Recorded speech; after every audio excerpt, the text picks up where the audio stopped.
Okay, now we're going to work problem 9-2a, comparing three depreciation methods. That we're going to compare our straight line, units of output, and double declining balance. We're going to take a machine they paid $135,000 for.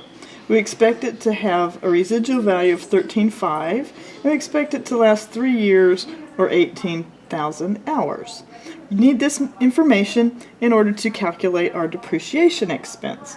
We're going to do it for 3 years. We're going to do it in a little table, the way it asks us. And I already set up my little table with the years and the columns for the type of depreciation: straight line, units of output, double declining balance. Alright, so let's just do straight line first because it's the easiest. It's always the same thing every year, and it's pretty simple calculation. So to do straight line, I just made myself a little place for calculating.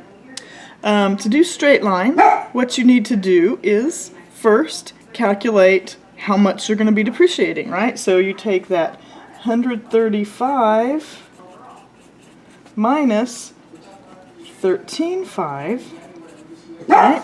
And you have to figure out that that is 121,500. Right? So that's what we're actually depreciating, because this is the residual value. We're just going to leave that there. And then we take that 121,500, divide it by 3 for the 3 years, and it turns out to be 40,500 each year. Right? So that's it. It's just that easy. We'll just put that in for each year of the straight line.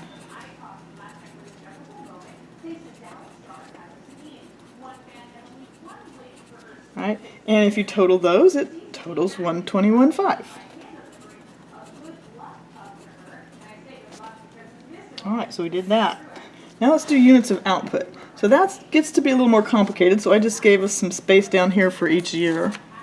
We need to know the hours, right? So it's going to last 18,000 hours, and we're depreciating that same 121,500, right? So you still need to take that even for units of output, right, minus 13,500, and so that's still 121,500. And this time, instead of dividing it by the 3 years it's going to last, you divide it by the 18,000 hours, right?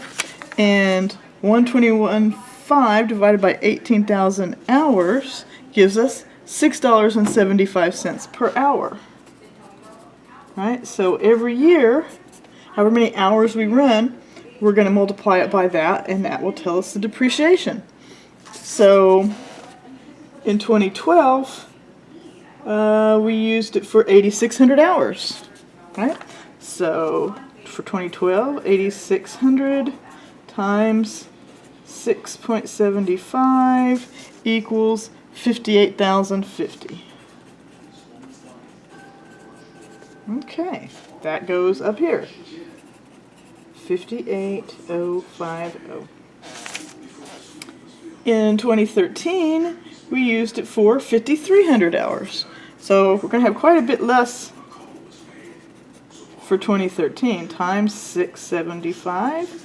And that equals 35,775. Right? And finally, so I'll write that up there, 35,775. And finally, we got 4,100 hours. So 4,100 times 6.75 equals 27,675. Right? All right. And those all total up to 121,500. All right. Finally, double declining balance, and this is the one that doubles the straight line rate, and the balance for depreciation declines every year. So it takes a few more calculations, I guess I'd say, but it's not really all that tough, right? So the thing to remember about double declining balance is we don't take out the residual value up front, right? So the first thing you do for double declining balance is you figure out what percentage the single year is. So for single year rate, that's equal to 1 divided by 3 equals 0.333, so it's a third, right? So the double declining balance rate equals 0.6666, right, on and on. So obviously in an exam I'd give you something like 4 years or 8 years or something that's going to be just a non-repeating decimal like that. It'll be something easier. But the point is, you take 1, divide it by however many years, and that gives you the rate. Then you take that rate and double it. So your single year rate doubled. All right. So basically 2/3, right? All right. So for 2012, the interest expense is simply 135 times my 0.66 on, and that equals, we're going to round it, right, to $90,000. So whatever I give you will round out perfectly. But 2/3 of 135, so we divided 135 by 3, and multiply it by 2, right? That would be $90,000. So that's the expense, interest expense for double declining balance.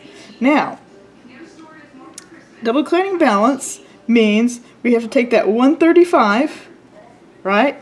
135,000 minus my depreciation expense, right?